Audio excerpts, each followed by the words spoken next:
Queria muito te ouvir agora sobre o que pode acontecer daqui para frente, levando em consideração que ainda tem um último recurso para aquela condenação do golpe de Estado. É possível que o ex-presidente possa já ficar preso depois, quando acontecer, depois do cumprimento da pena, especificamente dos 27 anos, ou não? Como é que você enxerga e pelo que você tem falado aí com os juristas também? Vamos lá, Muriel. Nesse momento, então, o ex-presidente passa por exame de corpo de delito, algo praxe no momento em que uma prisão é executada pelas autoridades policiais. Na sequência, o ex-presidente vai passar por audiência de custódia. Na audiência de custódia, o juiz que vai conversar com o ex-presidente vai saber quais foram as condições em que houve a prisão, se ele foi respeitado, se houve algum tipo de desrespeito por parte dos agentes que efetuaram a prisão determinada pelo Supremo Tribunal Federal, se ele toma algum tipo de medicação, qual que é o estado de saúde dele. Em linhas gerais, é nessa toada que rola uma audiência de custódia e, normalmente, o juiz que é responsável, como é o Supremo Tribunal Federal, a gente está falando de um juiz instrutor do gabinete do ministro Alexandre de Moraes, a tendência é de que mantenha a prisão logo após a realização da audiência de custódia e ele segue, como disse o Eli Jonas Maia, na Superintendência da Polícia Federal. Aí vai caber à defesa do ex-presidente tomar medidas legais. A defesa do ex-presidente muito provavelmente vai acionar o Supremo Tribunal Federal questionando essa determinação do ministro, vai justificar que ela acontece inclusive um dia depois de a defesa ter insistido por aqui quando ele tenha a execução da pena determinada pelo Supremo, aí a gente está falando da ação penal da trama golpista, que isso acontecesse em prisão em regime domiciliar e não em regime fechado numa penitenciária, por exemplo. Isso aconteceu ontem, esse pedido, hoje veio essa prisão preventiva determinada por Moraes a pedido da Polícia Federal. Então, muito provavelmente a defesa vai utilizar esse argumento, vai utilizar, entre outros argumentos, a necessidade de aguardar o recurso que será apresentado ainda contestando a condenação a que ele foi sentenciado por 27 anos e 3 meses de prisão na ação penal da trama golpista. Esse prazo acaba nesses próximos dias e aí sim o Supremo analisaria o recurso.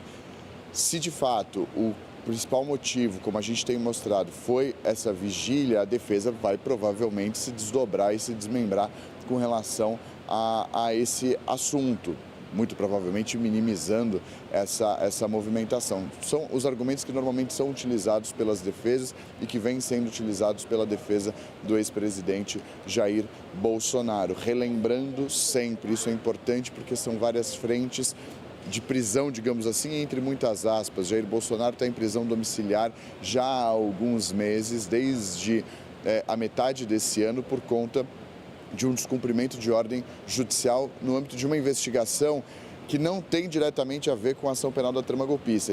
Ele era investigado e é investigado por coação no curso do processo, por tentar atrapalhar as investigações e o julgamento contra ele próprio por meio da atuação do filho no exterior para aplicar sanções a ministros do Supremo e beneficiá-lo no julgamento da ação penal da trama golpista.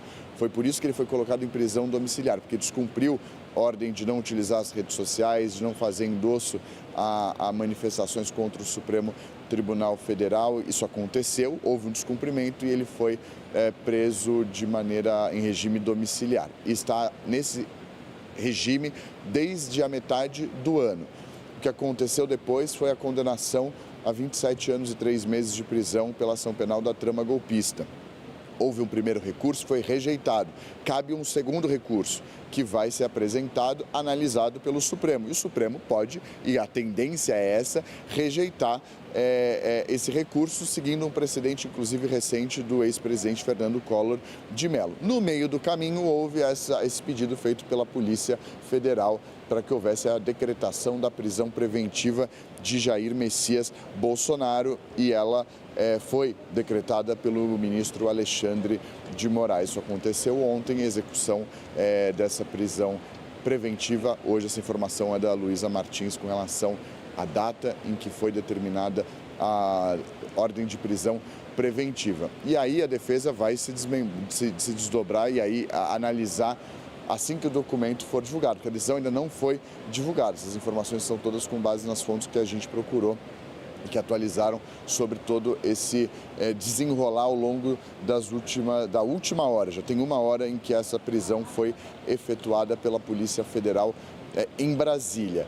Lembrando que a defesa do ex-presidente ontem apresentou um pedido ao Supremo, considerando urgente que ele não seja, uma vez que o segundo recurso, que não foi apresentado, ainda vai seja analisado, que ele não vá para a prisão e siga em regime domiciliar por conta do quadro de saúde dele, seguindo os mesmos acontecimentos do caso de Fernando Collor de Mello. Foi condenado pelo Supremo Tribunal Federal, recorreu uma vez, o recurso foi rejeitado, recorreu uma segunda vez, o recurso foi rejeitado novamente e abriu-se caminho para execução da pena. Collor de Mello foi preso numa penitenciária, numa cela especial em Alagoas. A defesa apresentou um pedido dizendo, olha, ele não tem condições de saúde de continuar nessa prisão, apresentou laudos médicos.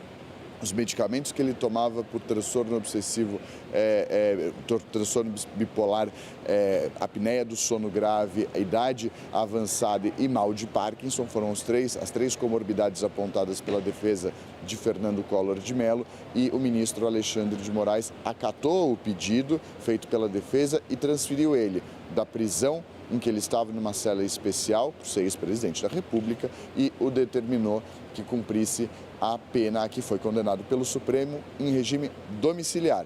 A defesa de Bolsonaro pede a mesma coisa, cita esse mesmo precedente. Já mencionou inúmeras vezes aqui na programação da CNN que esse seria o caminho adotado pela defesa por conta também da idade avançada de Jair Bolsonaro, mais novo, sim, que Fernando Collor de Mello, mas ainda assim com idade avançada e com o quadro de saúde do ex-presidente.